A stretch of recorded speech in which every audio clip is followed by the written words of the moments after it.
Hey guys, Andrew here from Tesla IMO, and today we're just going to have a little discussion about the build quality and whether or not it's gotten better with this new 2021 Model Y. And we're just going to have a discussion about three things that I just can't seem to get used to. So first, let's just talk about the build quality. As you know from past Teslas, even going back to 2012 when they first came out, and even on my 2015 Model S, there's always been a concern about the build quality and the gaps between the panels. Some of them are so far, some of them are together. One side looks great, the other side looks bad. So there's been a lot of inconsistencies. And so we just want to see, have those improved, given the fact that Tesla has been in business now, over 10 years. So from what we're looking at, if you look at a distance, it looks great. You don't really see too many issues. But when you get close up and you start to really fine tune it, we note a couple of things. Number one, we're looking at the panel gap here. It's really close, and in actual fact it's touching on this side, whereas when we go to the other side of the car, in the same spot on the fender going into, you'll see that the panel gap here is really large and it reduces down to nothing here. Now you can obviously see a size difference, and you really have to be, I don't want to say picky, but you really have to be concerned with something like that if you're going into to make a complaint. And so that was one thing. Another thing we noted, that for some reason some of the paint finish on the bolts at the back, it looks like either they stripped it or they took off the hood to realign it. You'll see the paint's not finished there, and it's pretty much on all four bolts. So it may have been the fact that this hood, when it was factory installed, it was not perfectly aligned on either side. So maybe they performed an adjustment with regards to the hood when they got the car at the, I don't want to call it the showroom, but at the delivery center. And so the technicians may have done a delivery because they know that the distances on the sides is not perfect. But everywhere else, the panel gaps are not too bad. I'm pretty sure, maybe not with all cars, but you always could find some problem with a panel gap on a car. Teslas, unfortunately, to a certain degree, they're still notorious for it. The other thing we're going to touch base about is there were some little areas of what we call paint bubbles. There's one spot here, it's very hard to see, but it's like there's like a paint bubble or overspray, and it's a little sharp to the finger. Now it's not that noticeable, but again, it's just that paint application process and that smooth finish. And I think if we go around to the other side, it's also there too, that there's a little bit of a paint bubble here, right here. You can see it if you come here, you can look back, you'll see that there's just a little paint bubble there.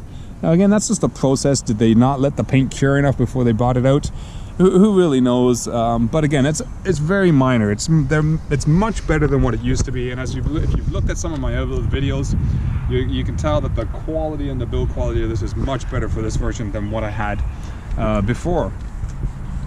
The interior alignment is really pretty great. The only one thing we saw is if you look into the car, you go over the headliner up on the other side. Now this might be very hard to see. The headliner there's a gap at that point, but when you look onto this side, the gap is very minimal. Other than that, on the inside of the car, the finish was really good. I was very happy with that. The three things that I can't get used to right now with regards to this car, or I'm having difficulty getting used to with regards to this car, is number one, these side view mirrors. They are definitely much higher than a standard car, but the distance, it seems so short. Like in my Model S, and I'll show you a picture side by side, I think they come out to, my Model S comes out to about here. But when you're looking at the rear view mirror, or sorry, at the side view mirror, and you want to check out to see what's coming on in a blind spot or anything, your visual distance, or your visual observation seeing cars coming, is very small. It looks like you need to make it about an inch longer as opposed to an inch higher. One of the other things that we looked at is when we're in the car driving along, the rear view mirror is small. When you're looking out of the back mirror and you're trying to see what's coming behind you, now you can't really see there, the vision area out the back is relatively small. Now it's obviously a little bit darker now because it's getting nighttime, but the blind spot areas is fairly large in this car, and so that makes a difference when you're driving along. And then the last thing, Electrobro's now taken over the car. The last thing we're going to touch base about, as he's suntanning there, is the actual depth of the seats. and I feel that my legs seem to overhang at the arch really far in this car, and they seem to get a little tired.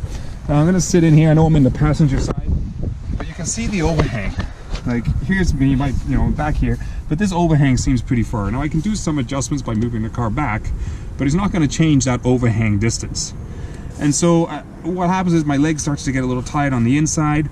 I really wish for a car of this value that they had a leg extender. In my old Infiniti, you just pull a lever and a leg extender would come out, and it would just give some extra support for your legs on that area. Is it a big thing? No, not really. It's somewhat minor. But I guess for those long road trips, it could make a difference.